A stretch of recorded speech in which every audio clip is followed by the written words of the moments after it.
The wedding hall went silent. The millionaire stood frozen as his triplets cried non-stop, their voices echoing through the room.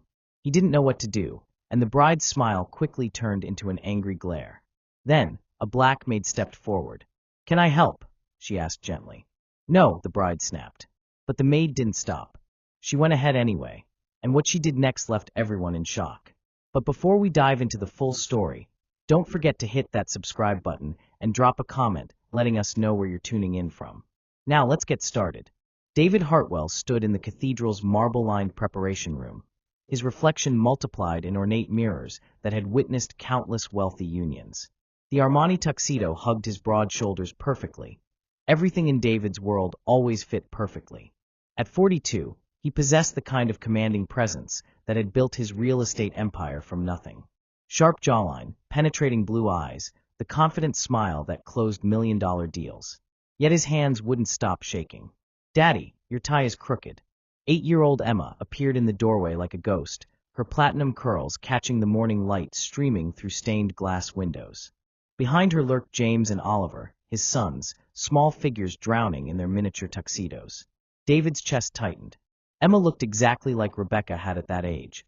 The same heart-shaped face, the same way of tilting her head when worried. 18 months since the heart attack, and some mornings he still forgot she was gone until he saw their daughter's identical green eyes staring back at him. "Come here, princess." David knelt, straightening his tie with fingers that felt disconnected from his body. "How do I look?" "Handsome enough for my wedding day."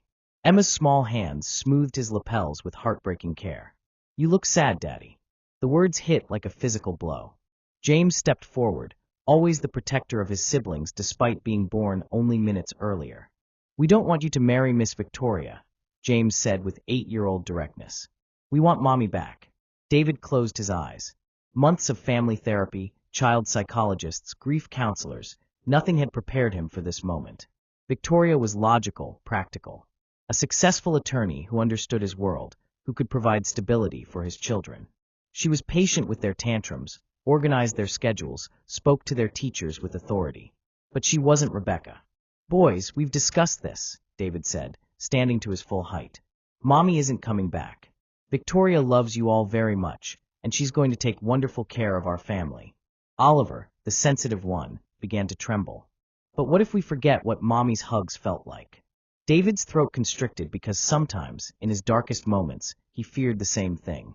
Rebecca's laugh was already growing fainter in his memory. The way she hummed while making breakfast. How she could quiet their nightmares with a single touch. "We won't forget," he said with false certainty. "Victoria will make new memories with us. Happy ones." As his children shuffled away with slumped shoulders, David caught his reflection in the mirror again. The confident smile had cracked, revealing something desperate and lost underneath. Across the city, Grace Williams ironed her black uniform and checked the time. 5:30 a.m. In 4 hours, she'd be invisible among the cathedral's shadows while 200 of the city's elites celebrated new beginnings. She'd worked dozens of such events since Marcus's death 5 years ago, always watching, never seen. Grace studied herself in her small bathroom mirror.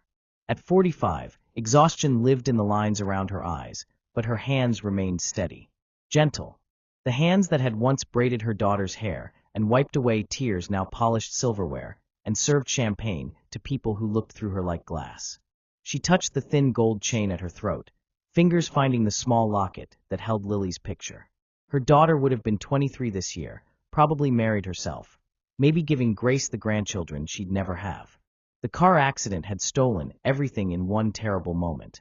"Just another job," Grace whispered to her reflection, the same prayer she'd spoken every morning for 5 years. But something felt different about today. During the wedding rehearsal, she'd noticed Mr. Hartwell's children. 3 small figures clinging to the shadows, their faces carrying a grief she recognized in her bones. The way they searched every room, as if looking for someone who would never come. The way they flinched when Victoria touched them, polite but hollow. Grace knew that particular kind of brokenness. The cathedral was already transformed when Grace arrived. White roses cascading from every surface, crystal chandeliers casting rainbow light across marble floors.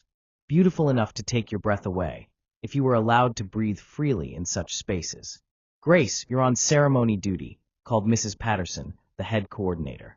Position yourself by the side entrance. Stay ready, but stay invisible. As Grace took her assigned spot in the shadows, she watched the wedding party gather. Mr. Hartwell looked handsome but haunted. Victoria was stunning in her designer gown, every detail perfect except for the tension in her smile. And the children, God, those babies, moved through the preparations like small ghosts. Grace's maternal instincts stirred, rusty from disuse but still strong. Something was building toward disaster, and she could feel it in her bones. She touched her locket and whispered a prayer for strength, unaware that in 3 hours she would need every ounce of it. The cathedral doors opened like the gates of heaven, and 200 guests rose as one. Sunlight streamed through stained glass, painting everything in jeweled colors.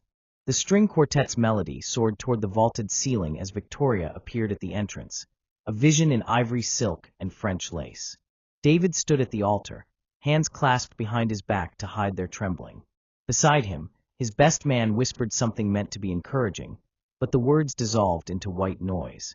All David could see were his 3 children in the front row, Emma clutching her stuffed rabbit, James and Oliver sitting rigid as soldiers. Victoria glided down the aisle with practiced grace, her smile radiant for the cameras. Flashbulbs popped discreetly as society photographers captured every angle. This was the wedding of the year. Tech fortune meets legal brilliance, a power couple for the new millennium. Grace watched from her position near the side entrance, noting details others missed. How Mr. Hartwell's jaw tightened when Victoria reached the altar. How the children's faces grew paler with each step their soon-to-be stepmother took. How Victoria's smile never quite reached her eyes when she glanced at the triplets.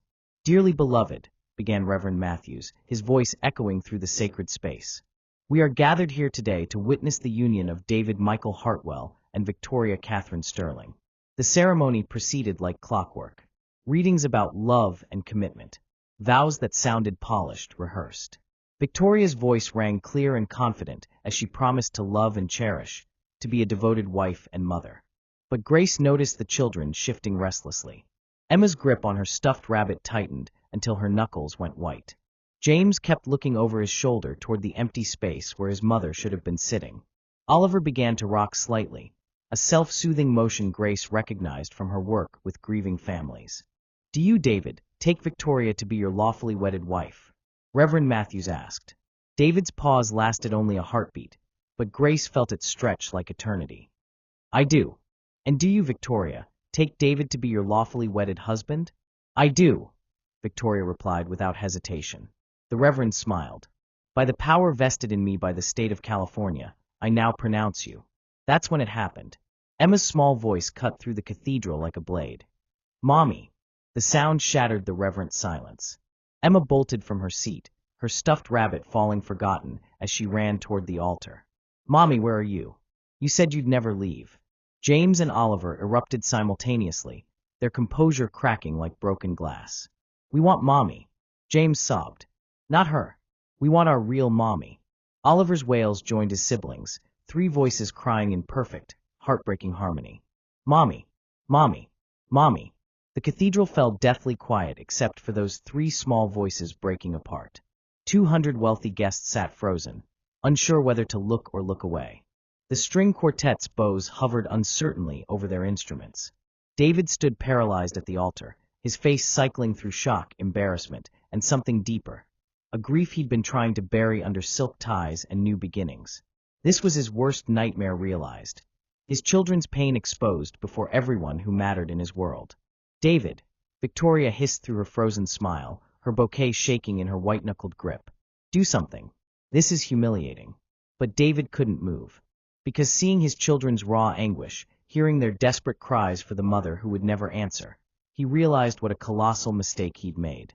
He'd thought time would heal them. He'd thought providing a new mother figure would be enough. He'd thought he could wedding march them all into happiness. The triplets clung to each other now, a tight circle of grief in their formal wear, tears streaming down their faces. Emma's sobs were the worst, high and desperate, the sound of a heart that didn't understand why love had to end in goodbye. "Mommy, please come back," she screamed, her voice echoing off the marble walls. "We'll be good. We promise we'll be good." Victoria's composure cracked. "This is ridiculous," she snapped, loud enough for the front rows to hear. "David, control your children." Grace felt something tear apart inside her chest. These babies were drowning in plain sight, surrounded by people who saw only disruption where there should have been compassion. Without thinking, she stepped forward from her shadowed position, her uniform rustling in the terrible silence. Every eye in the cathedral turned to her, a black woman in service attire, daring to move during the city's most exclusive wedding. The audacity should have frozen her in place, but maternal instinct overrode social conditioning. Grace looked directly at Victoria, then at David's tortured face, then at the three children wrapped in each other's arms like survivors of a shipwreck. "May I?" she asked quietly, her voice carrying in the acoustically perfect space. Victoria's face twisted with indignation. "Excuse me? This is completely inappropriate. Return to your station immediately." But Grace was already moving toward the children, drawn by a force stronger than social boundaries or job security. Because she recognized their pain. She'd lived it. She'd survived it. And maybe, just maybe, she could help them survive it too. What she did next, no one in that cathedral would ever forget. Have you ever seen someone break social rules to do what's right? Sometimes the most powerful moments come from the most unexpected people. What do you think Grace should do? Let me know in the comments. Grace knelt beside the sobbing children, her black uniform a stark contrast against the cathedral's pristine white decor. The entire wedding party watched in stunned silence as she gently extended her hands toward the triplets, not reaching, not demanding, just offering. "Hey there, little ones," she whispered, her voice carrying the warmth of a summer morning. "I see you. I see how much you're hurting." Emma looked up through her tears, hiccuping sobs making her small body shake. Something in Grace's eyes, a recognition, a shared understanding of loss, made her inch closer. But Victoria's sharp voice cut through the moment like a knife. "Security. Remove this woman immediately. This is my wedding day, not some charity case intervention." David finally found his voice, though it came out strangled. "Grace, please. This isn't the time or place." His eyes darted around the cathedral, taking in the shocked faces of business partners, society friends, his late wife's family. The humiliation burned in his chest like acid. Mrs. Patterson appeared at the edge of the scene, her face pale with horror. A catering worker disrupting the Hartwell wedding would end careers. "Grace Williams, return to your station this instant," she hissed. "You're fired. Pack your things and leave." Grace felt the weight of every stare, every whispered judgment, every career-ending consequence of this moment. But Emma's small hand had found hers, sticky with tears and desperate for comfort. The little girl's grip was fierce, like someone drowning who'd finally found something solid to hold on to. "Please don't make her go," Emma whispered, looking up at her father with eyes that broke Grace's heart. "She understands about missing Mommy." "Emma, come here right now," David commanded, his voice harsher than he'd intended. The business side of his brain was screaming damage control. Get the children under control, apologize to the guests, salvage what remained of this disaster. "You're being completely inappropriate." But none of the children moved toward him. Instead, they pressed closer to Grace, as if her presence offered some kind of sanctuary their father couldn't provide. James wiped his nose with his sleeve, glaring at Victoria with 8-year-old defiance. "We don't want a new mommy. Our real mommy loved us better." A collective gasp rippled through the guests. Victoria's face went white, then red, her carefully applied makeup beginning to crack under the strain of forced composure. "How dare you?" Victoria breathed, her voice shaking with fury. "After everything I've tried to do for you ungrateful little." "Victoria," David warned, but the damage was already spreading like wildfire through the cathedral. Grace stood slowly, her hands still connected to the children who clung to her uniform. She looked directly at David, and in her eyes he saw something that made his chest tight, not judgment, but a deep, abiding sadness that matched his own. "Mr. Hartwell," Grace said quietly, "your children aren't being difficult. They're being honest. Sometimes that's the bravest thing in the world." "You have no right," David snapped, his embarrassment boiling over into anger. "These are my children. You're a stranger. You're staff. You don't know anything about our situation." The words hung in the air like a slap. Grace flinched as if she'd been physically struck, but she didn't let go of the children's hands. "You're right," she said softly. "I don't know your situation, but I know grief. I know what it looks like when children are drowning and the adults around them are too afraid of making waves to throw them a lifeline." Reverend Matthews stepped forward, his face creased with concern. "Perhaps we should take a brief recess. Allow everyone to collect themselves." "No," Victoria said sharply, her bouquet trembling in her white-knuckled grip. "We are not stopping this wedding because 3 spoiled children can't behave themselves for 1 hour. David, either you control this situation right now, or I'm walking down that aisle and out of your life forever." The ultimatum landed like a bomb in the cathedral's perfect acoustics. David looked at his bride, beautiful, accomplished, furious. Then at his children clinging to a woman he barely knew. Then at the sea of faces waiting to see what kind of man he really was. "Grace," he said, his voice carefully controlled, "I appreciate your concern. But this is a family matter. Please return to your duties." Grace felt the dismissal like a physical blow, but it was Emma's small gasp of betrayal that nearly broke her resolve. The little girl looked up at her father with such profound disappointment that several guests in the front row shifted uncomfortably. "But Daddy," Emma whispered, "she makes the hurt feel smaller." David's jaw worked silently. He could feel Rebecca's family watching from the third row, could see his mother-in-law's tears, could sense the judgment radiating from every corner of the cathedral. His reputation, his business relationships, his carefully constructed new life. It was all crumbling in real time. "The children need to return to their seats," he said firmly. "Grace, please step away." For a moment, Grace didn't move. The children's hands in hers felt like anchors to something true and pure in a world that suddenly felt plastic and cold. But she was a black woman in a white cathedral, a service worker who'd already overstepped every boundary that kept people like her invisible. Slowly, painfully, she began to release the children's hands. "No," Oliver cried, wrapping his arms around her legs. "Don't leave us. Everyone always leaves us." The raw pain in his voice made several guests cover their mouths in shock. Grace closed her eyes, feeling the weight of every choice that had led to this moment: her daughter's death, her husband's abandonment, 5 years of invisible service, and now this. 3 children begging her not to disappear like everyone else they'd ever loved. When she opened her eyes, she looked directly at David Hartwell, millionaire, widower, father, and saw not the powerful man the world knew, but a broken person running from his own grief so fast he'd forgotten his children were still drowning in theirs. What would you do if you had to choose between your job and doing what's right? Sometimes the hardest moments reveal who we really are. Share your thoughts below. Grace tried to step back, but the children's grip on her uniform tightened like vices. Emma's arms wrapped around her waist. James clutched her hand, and Oliver pressed his tear-streaked face against her hip, his small body shaking with sobs that came from somewhere deep and primal. "Please don't go," Emma whispered against Grace's stomach. "Everyone always goes away." The cathedral had become a pressure cooker of tension and whispered conversations. 200 guests shifted in their seats, some checking their phones, others craning their necks to get a better view of the unfolding drama. The photographer had stopped taking pictures, his camera hanging uselessly around his neck. David stood frozen at the altar, his hands clenched into fists at his sides. Every second this scene continued was another nail in the coffin of his carefully orchestrated new beginning.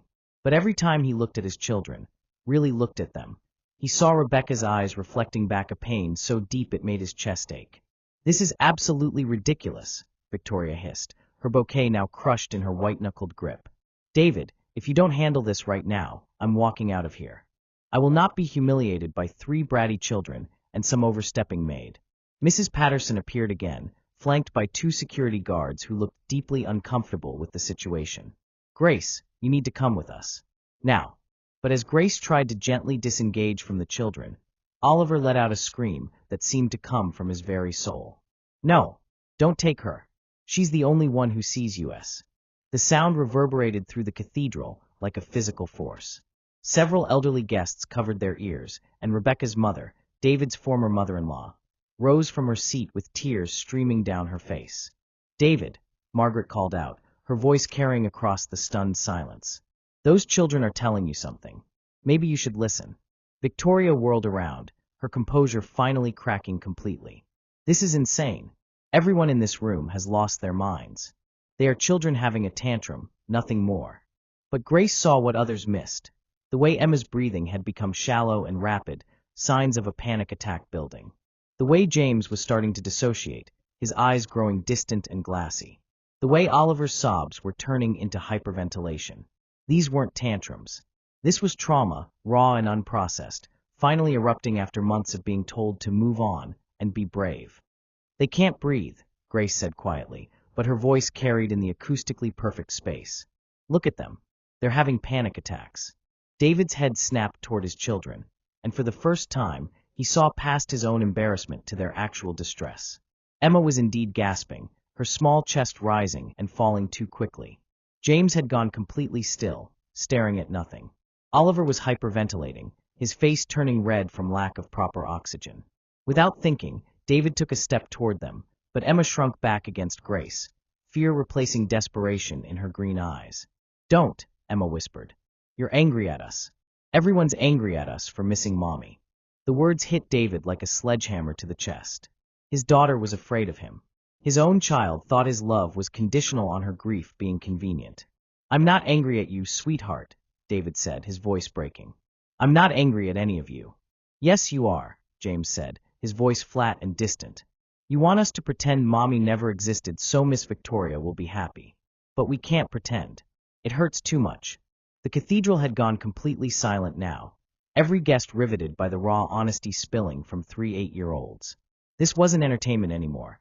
It was a family bleeding in public, and the voyeuristic thrill had turned to uncomfortable recognition of something too real, too painful to witness without being changed by it. Grace knelt down, bringing herself to the children's eye level. Her voice was barely above a whisper, but somehow everyone heard her. "It's okay to miss your Mommy," she said. "It's okay to be sad. It's okay to cry when something hurts this much. Your feelings aren't wrong. They're not bad. They're part of loving someone so much that losing them feels like losing part of yourself." Emma's breathing began to slow. James blinked, his eyes focusing on Grace's face. Oliver's sobs softened into hiccups. Victoria's voice cut through the moment like broken glass. "This is emotional manipulation at its finest. David, if you let this continue, you're telling everyone here that our marriage means less than a servant's opinion." But David wasn't looking at Victoria anymore. He was watching his children respond to Grace's words in a way they hadn't responded to months of therapy, medication, or his own desperate attempts at comfort. Reverend Matthews stepped forward, his face grave but kind. "Perhaps," he said carefully, "we should move everyone to the vestry. Give the family some privacy to sort this out." "No," Victoria snapped. "We finish this ceremony now, or we don't finish it at all." The ultimatum hung in the air like a sword. David looked at his bride, stunning, successful, and utterly unmovable. Then at his children clinging to a woman who somehow understood their pain better than anyone else in their lives. "The children need a moment," David said quietly. "The children need discipline," Victoria countered. "And that woman needs to be removed immediately." But Grace wasn't going anywhere. Not with Emma's arms around her waist, not with James holding her hand like a lifeline, not with Oliver pressing against her side, as if she were the only solid thing in his tilting world. "I think," Grace said, her voice steady despite the magnitude of what she was about to propose, "that maybe everyone needs to take a breath and remember that this is about more than one day. This is about the rest of these children's lives." She looked directly at Victoria, then at David, her dark eyes holding depths of understanding that came from walking through her own valley of grief and somehow finding her way to the other side. "They're not trying to ruin your wedding," Grace continued. "They're trying to tell you they're not ready to say goodbye to their mother. And maybe, just maybe, they don't have to. Sometimes the most important conversations happen in the most unexpected places.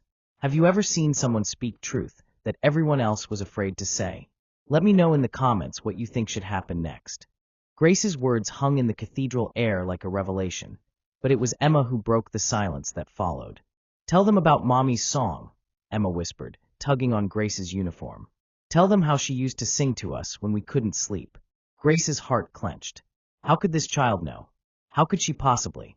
"Every night," James added, his voice stronger now. "She sang the same song. About angels watching over us." Oliver nodded frantically. "And she smelled like flowers. Like the ones in Grandma's garden." David's face went white as marble. Rebecca had indeed sung to them every night, an old hymn her grandmother had taught her. "Angels watching over me, my lord." And her perfume. God, her perfume had been jasmine and rose, custom-made from a little shop in Paris. But how did Grace know to respond with such understanding? How did her eyes hold that specific recognition of loss that went beyond professional sympathy? Grace closed her eyes for a moment, and when she opened them, there were tears there, not just for these children, but for herself. "My daughter loved that song too," Grace said quietly, her voice barely carrying past the first few rows. Lily used to sing it in the bathtub, making up extra verses about butterflies and sunshine. The admission fell like a stone into still water, sending ripples of understanding through the cathedral. This wasn't just a stranger interfering. This was someone who understood their specific kind of devastation. What happened to Lily? Emma asked with the startling directness of childhood. Grace's hand went instinctively to the locket at her throat. For 5 years, she'd kept Lily's story locked away, too painful to share with anyone. But these children, they deserved truth. She was in a car accident when she was 18, Grace said, each word feeling like she was pulling glass from her throat. A drunk driver ran a red light. She died on impact. David felt the floor shift beneath him. This woman, this stranger he'd dismissed, had lost a child, had walked through the specific hell of burying someone who was supposed to outlive you. "I'm sorry," Oliver whispered, reaching up to touch Grace's wet cheek. "Does your heart hurt like ours does?" Grace nodded, unable to speak for a moment. When she found her voice again, it was steady with hard-won wisdom. "Every single day," she said. "But you know what I learned? The hurt doesn't mean the love is gone. It means the love is so big it has nowhere to go. So it just stays with you." Margaret, Rebecca's mother, rose from her seat and walked toward the front of the cathedral. Her face was streaked with tears, but her voice was clear. "Rebecca used to work at the children's hospital," she said, addressing the entire congregation. "She'd sing to the babies in the NICU. That same song. She said music was how angels talk to people." The revelation hit David like a physical blow. He'd forgotten, in all his grief and guilt and desperate attempts to move forward, he'd forgotten the woman Rebecca had been. Not just his wife, not just their mother, but someone who dedicated her life to healing broken things. Victoria's voice cut through the moment, shrill with disbelief. "This is all very touching, but what does any of this have to do with our wedding? People die. Children grieve. Life moves on. This emotional theater is accomplishing nothing." Grace turned to look at Victoria directly, and something in her gaze made the bride take an involuntary step back. "You're right," Grace said. "People die. But love doesn't. And when you try to bury love just to make things easier, it doesn't disappear. It turns into something else. Something angry and hurt and desperate." She gestured gently to the children still clinging to her. "These babies aren't trying to ruin your day. They're trying to tell you that their mother is still part of this family, still part of their story. And maybe that doesn't have to be a bad thing." David's mind was reeling. For 18 months, every therapist, every well-meaning friend, every grief counselor had told him the same thing. Help the children process Rebecca's death, help them move on, create new family traditions to replace the old ones. But what if they'd all been wrong? What if healing didn't mean forgetting? "I dream about her," Emma said suddenly, looking up at her father. "Mommy comes to visit me in dreams and tells me she's not really gone. She says she's just in a different room, and someday we'll find the door." James nodded solemnly. "She told me to take care of Emma and Oliver. She said you were so sad you might forget how to see us." Oliver, the baby of the family, pressed closer to Grace. "She said someone would come to help us remember how to be happy sad instead of just sad sad." David felt his knees nearly buckle. His children had been carrying this alone.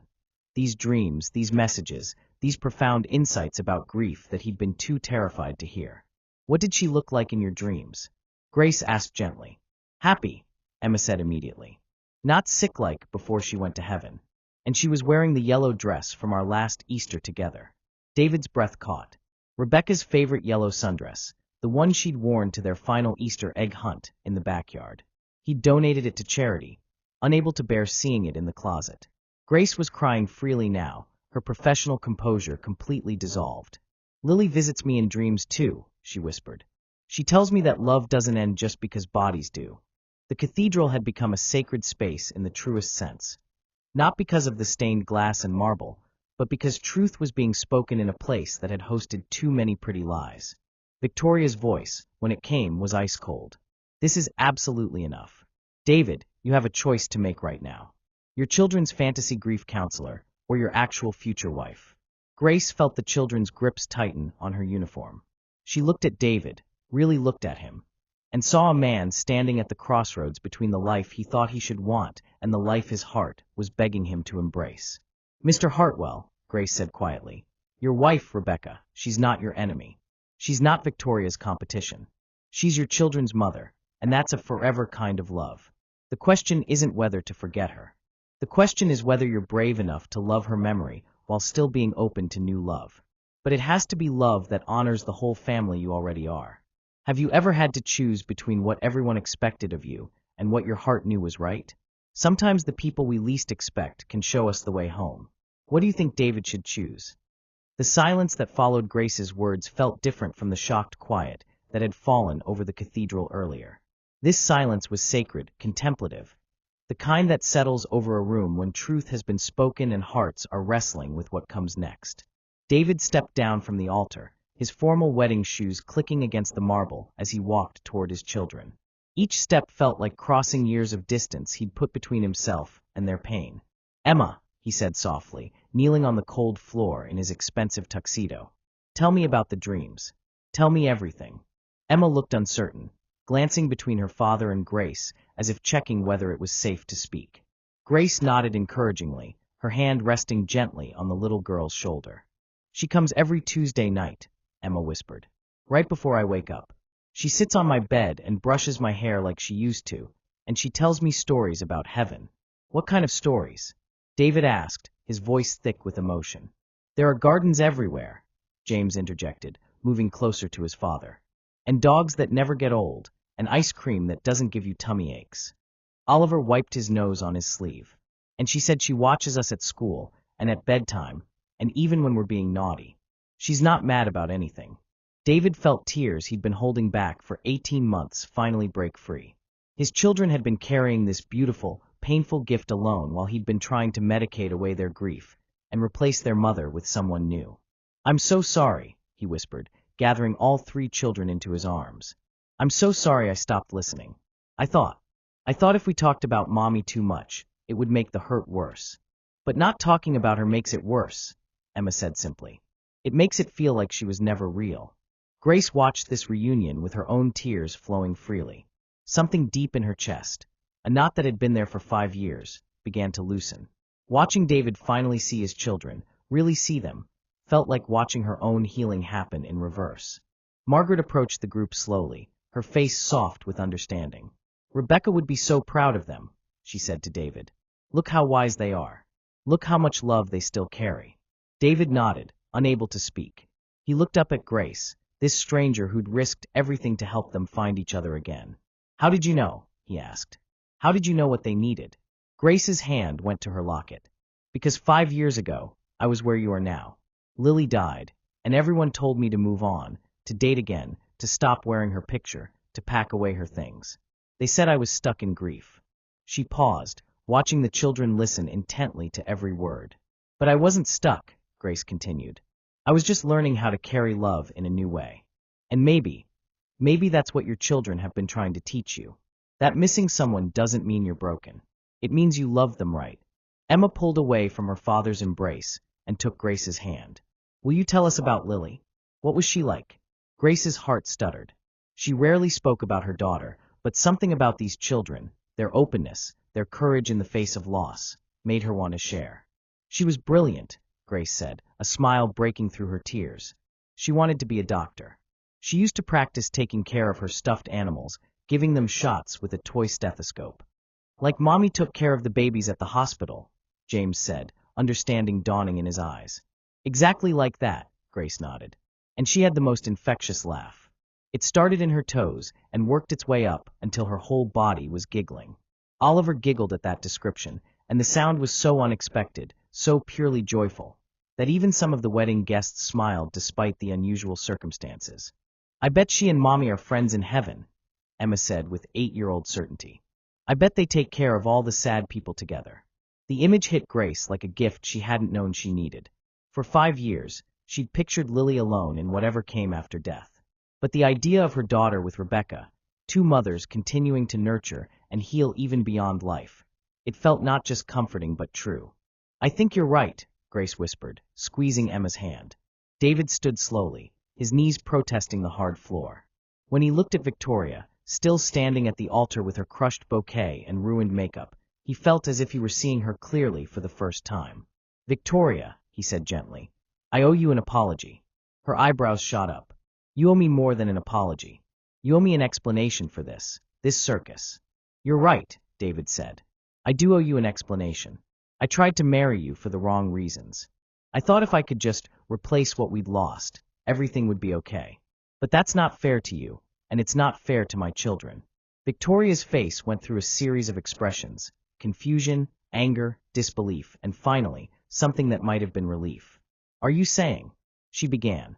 I'm saying that I'm not ready to be the husband you deserve, David said.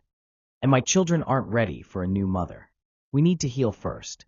We need to learn how to honor Rebecca's memory while still being open to new love.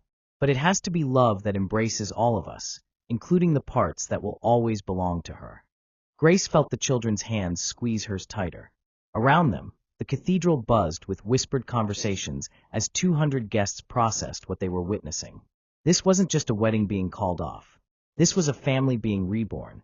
Sometimes the best gift we can give someone is the truth, even when it's difficult.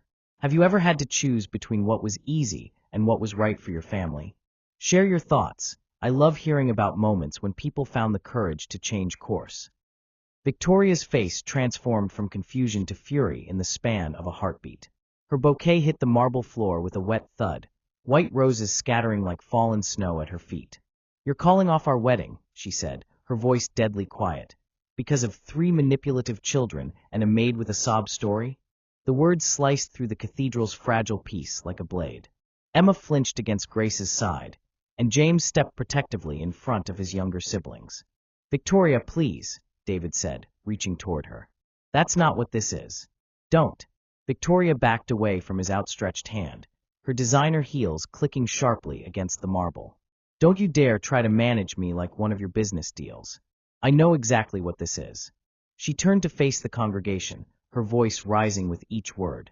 Ladies and gentlemen, you're witnessing the complete humiliation of Victoria Sterling by a man who apparently can't tell the difference between parenting and enabling, and a domestic worker who's forgotten her place. Gasps rippled through the crowd. Several guests shifted uncomfortably in their seats, caught between social obligation and growing unease with Victoria's venom. Grace felt the children press closer to her, their small bodies trembling. She wanted to shield them from Victoria's words, but there was nowhere to hide in the vast, echoing space. These children, Victoria continued, gesturing toward the triplets with disgust, have been allowed to run wild with their grief for 18 months. No structure, no discipline, no consequences for their behavior. And you, she pointed directly at Grace, you've exploited their trauma to play savior and destroy my wedding day. That's enough, David said, his voice carrying a warning. But Victoria was just getting started. Years of frustration, at being second place to a dead woman, at dealing with children who refused to accept her, at feeling like an outsider in the family she'd tried to join, came pouring out like poison. Do you want to know the truth? Victoria's laugh was sharp and brittle. I've spent months trying to love these children, and they've done nothing but make my life hell. Tantrums at dinner, refusing to call me anything but Miss Victoria, crying for their precious mommy every time I tried to discipline them. Emma started to cry again, but these weren't the healing tears from earlier. These were tears of shame and fear, the kind that came from being told you were unwanted. You want to know what Rebecca would think of this? Victoria continued, her voice climbing toward hysteria. She'd be appalled that her husband was raising such selfish, spoiled brats who think the world revolves around their feelings. The cathedral erupted. Rebecca's family rose from their seats in outrage. Margaret stepped forward, her face blazing with protective fury. How dare you speak about my daughter, Margaret said, her voice carrying the authority of pure maternal rage. Rebecca would be proud that her children remember her love. She would be horrified that you think love is something to be trained out of them. But Victoria wasn't finished. She whirled on Grace, her perfectly applied makeup now streaked with angry tears. And you, she snarled. You think you can waltz in here and play the tragic hero because you lost a child? You think that gives you the right to destroy other people's happiness? You're nothing but a grief-stricken woman living vicariously through someone else's family because you don't have one of your own anymore. The words hit Grace like physical blows. Every insecurity she'd carried for 5 years, that she was broken, that her grief made her toxic, that she had no right to offer comfort when she couldn't even heal herself, came flooding back with vicious clarity. Grace's hands trembled as she released the children and took a step back. Victoria was right, wasn't she? What right did she have to interfere? What right did a childless woman have to give parenting advice? What right did a domestic worker have to speak in a space like this? Grace, don't, Emma whispered, reaching for her. Don't listen to the mean lady. But Grace couldn't hear her over the roar of self-doubt that Victoria's words had unleashed. She looked around the cathedral, at the shocked faces of the wealthy elite, at Mrs. Patterson's horrified expression, at the security guards still waiting to escort her out, and suddenly felt the full weight of what she'd done. She'd overstepped every boundary. She'd destroyed a wedding. She'd humiliated herself, and probably ruined any chance of working in this city again. I'm sorry, Grace whispered, backing toward the side entrance. I'm so sorry. This was wrong. I should never have. Grace, no. James called out, but she was already moving, fleeing toward the shadows where people like her belonged. Victoria's voice followed her, triumphant and cruel. That's right. Run away. Just like you ran away from dealing with your own grief instead of facing it like an adult. David watched Grace retreat, saw the way her shoulders curved in on themselves, saw the defeat in every step. Something primal and protective roared to life in his chest. Not just for his children, but for this woman who'd risked everything to help them heal. Enough! David's voice boomed through the cathedral with such force that everyone froze. Victoria, that is enough. He strode toward the altar, his face dark with an anger none of his business associates had ever seen. Grace, he called out, please don't go. Please. But Grace had reached the side door, her hand on the ornate handle. She paused for just a moment, looking back at the 3 children who were crying for her now, their small voices calling her name. I'm sorry, she mouthed to them, and then she was gone, disappearing into the afternoon sunlight beyond the cathedral doors. The silence that followed was absolute. Victoria stood at the altar, her chest heaving, finally having said everything she'd been holding back for months. David stood frozen between his fleeing savior and his exploding life, feeling like everything important was slipping through his fingers. And 3 children stood in the middle of it all, watching another person they loved walk away, wondering if love always meant goodbye. Emma's voice, small and broken, cut through the terrible quiet. Why does everyone always leave us? The cathedral doors closed behind Grace with a finality that seemed to echo in David's soul. For a moment that stretched into eternity, he stood paralyzed between the woman he'd promised to marry and the children who were staring at him with eyes that had seen too much loss for their 8 years of life. Emma's question hung in the sacred air like an accusation. Why does everyone always leave us? Victoria smoothed her wedding dress, her breathing still ragged from her outburst. Well, she said, her voice artificially calm. Now that the drama is over, perhaps we can continue with our wedding. Reverend Matthews. The elderly minister looked between Victoria and the sobbing children, his face etched with profound discomfort. Miss Sterling, I'm not sure this is the appropriate time. It's Mrs. Hartwell now, Victoria interrupted sharply. Or it will be, once we finish what we came here to do. David looked at her, really looked at her, and felt something fundamental shift in his chest. This was the woman he'd planned to entrust with his children's lives? This was the person he'd thought could help heal his broken family? Victoria, he said quietly, look at them. She glanced dismissively at the triplets, who were huddled together like survivors of a natural disaster. They're fine. Children are resilient. They'll get over this tantrum like they get over all the others. But David saw what Victoria refused to see. Emma's hyperventilation returning, James's glazed stare of dissociation, Oliver's silent rocking. These weren't tantrums. This was trauma, compounded by fresh abandonment, witnessed by 200 people who were supposed to care about them. They're not fine, David said, his voice growing stronger. They haven't been fine for 18 months, and I've been too afraid to see it. He knelt beside his children, ignoring the way his expensive tuxedo pulled at the knees. Emma, sweetheart, look at me. Emma's green eyes, so much like Rebecca's, were drowning in tears. Are you going to marry the mean lady, Daddy? Are you going to let her be our mommy even though she hates us? The question was a knife to his heart. David realized with crystal clarity that his children had been living in fear. Not just of losing their mother's memory, but of being forced to love someone who saw them as obstacles to overcome rather than people to cherish. No, David said, the word falling from his lips with surprising ease. No, I'm not going to marry Victoria. Victoria's face went white, then red. Excuse me. David stood, turning to face the woman he'd thought he wanted to spend his life with. You were right about one thing, Victoria.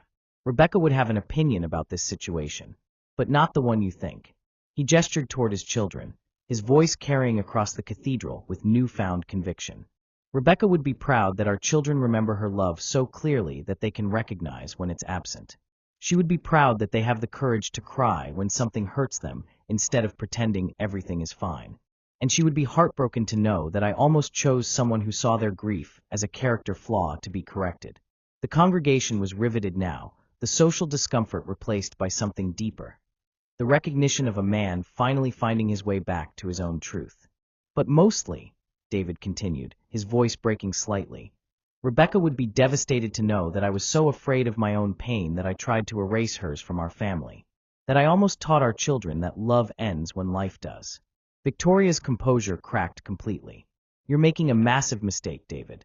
Those children need structure, not coddling. They need to learn that the world doesn't revolve around their feelings. They need to learn that their feelings matter, David corrected. They need to know that missing their mother doesn't make them broken. They need to understand that love, real love, doesn't ask you to forget who you were before. He looked toward the side door where Grace had disappeared, his heart clenching with the realization of what they'd lost when she walked away. And they need to see that sometimes the most profound wisdom comes from the most unexpected places.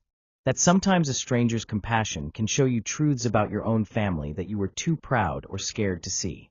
Margaret stepped forward from the congregation, tears streaming down her face. David, what are you saying? David gathered his children close, feeling their small bodies relax against him for the first time in months. I'm saying that we're not ready for a new family. We need to heal the one we already have. We need to learn how to honor Rebecca's place in our lives while still being open to new love.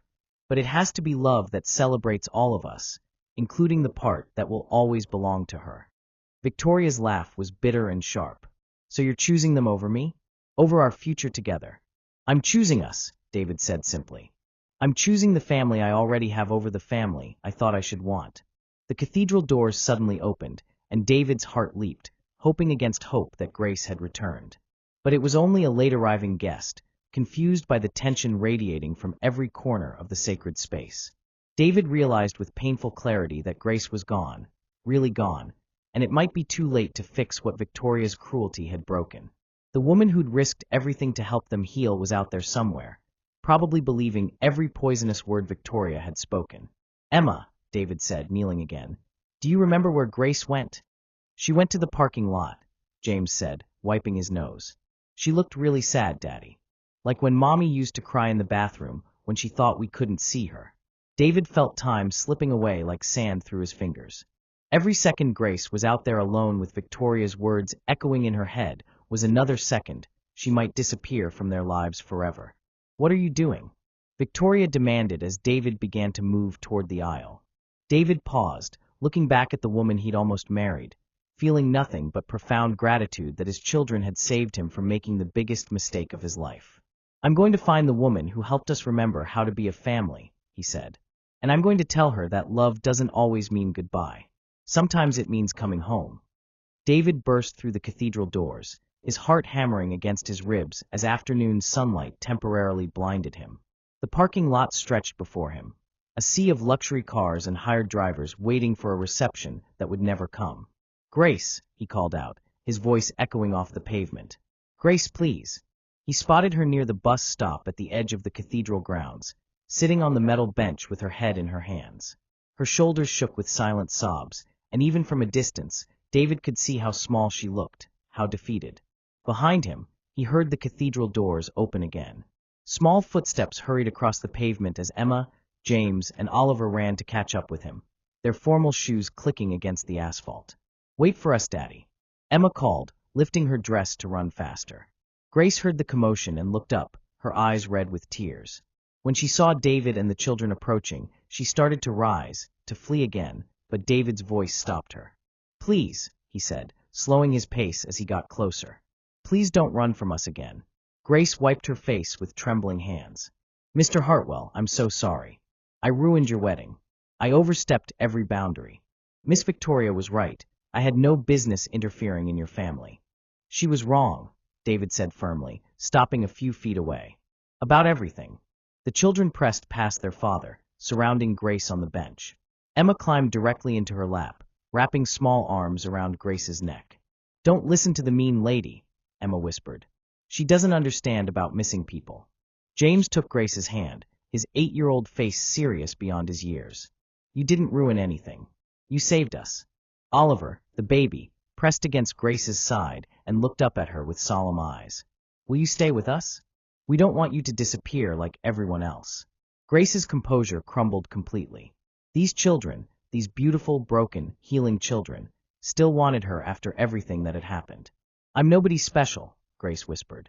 "I'm just a woman who lost her daughter and doesn't know how to stop hurting." "That's what makes you perfect for us," David said, sitting down on the bench beside her. "Because you know that love doesn't end just because life does. You know that grief isn't something to be fixed, it's something to be honored." He paused, watching his children settle around Grace like flowers turning toward sunlight. "Grace, what you did in there. You gave us permission to love Rebecca's memory while still being open to new love. You showed us that healing doesn't mean forgetting." Grace shook her head, tears still flowing. "But Victoria was right about some things. I am broken. I haven't moved on from losing Lily. I live alone with her picture and her things and her absence, and maybe that's not healthy. Or maybe," Emma said with startling wisdom, "maybe you're not broken. Maybe you're just loving her in a different way." David felt his chest tighten with emotion. His 8-year-old daughter had just articulated something that had taken him months of therapy to understand. "Emma's right," he said softly. "Grace, you're not stuck in grief. You're carrying love forward. There's a difference." Grace looked at him through her tears. "But what about your wedding? What about your life?" "I destroyed." "You saved my life," David interrupted. "You saved all of our lives. Because that wasn't the right wedding, and Victoria wasn't the right person for our family. You helped us see that we were trying to replace what we'd lost instead of learning to love what we still had." He reached over and gently took Grace's free hand, the one James wasn't holding.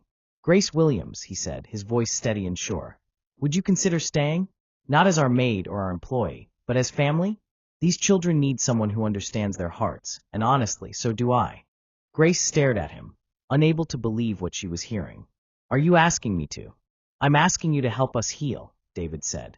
"I'm asking you to teach us how to honor Rebecca's memory while still being open to new love and new family. I'm asking you to show us that love doesn't always mean goodbye." Emma pulled back to look at Grace's face. "Please say yes. We need you. Daddy needs you too, even though he's too scared to say it right." David laughed despite his tears. "Actually, I'm not too scared anymore. Grace, I think I'm falling in love with you. Not because you're replacing Rebecca, but because you help us remember the best parts of who we were with her while helping us become who we're meant to be now." Grace felt something shift inside her chest. A knot that had been there for 5 years finally beginning to loosen. These weren't just words of gratitude. This was a man, a father, a widower like herself, offering her something she'd never dared to dream of. A chance to love again without abandoning the love she'd carried. "What about Victoria?" Grace asked. "Victoria made her choice," David said. "She chose pride over compassion, control over understanding. That's not the kind of love I want for my children or for myself." Oliver climbed onto the bench beside Grace, his small hand touching her locket. "Will you tell us more stories about Lily? And will you help us tell stories about Mommy too?" Grace's smile broke through her tears like sunrise. "I would love that." She looked at David, seeing not the commanding millionaire from the society pages, but a man who'd been brave enough to choose love over appearances, truth over convenience. "Yes," she whispered, and then stronger. "Yes, I'll stay. I'll help you heal. And maybe we can help each other learn that love multiplies instead of divides. That there's room in our hearts for everyone we've loved and everyone we're learning to love." David leaned over and kissed her forehead, gentle and reverent, while the children cheered around them. As the late afternoon sun painted everything golden, Grace realized that sometimes the most beautiful weddings weren't the ones that happened as planned, but the ones that happened when broken hearts decided to heal together. 6 months later, when David and Grace exchanged vows in Rebecca's garden with 3 children as their wedding party and photos of Rebecca and Lily on the altar, Emma would whisper to her brothers, "See? Love doesn't always mean goodbye. Sometimes it means coming home. Sometimes the most unexpected love stories are the ones that teach us love never ends. It just grows bigger." Have you ever experienced a moment when loss led to unexpected healing? Share your story in the comments below. Love always finds a way. Thank you for staying with me until the very end of this story. If this one kept you hooked, then you definitely won't want to miss what's coming next. It's even wilder and more fascinating than you can imagine. Make sure to subscribe and turn on notifications so you'll be the first to catch the next story.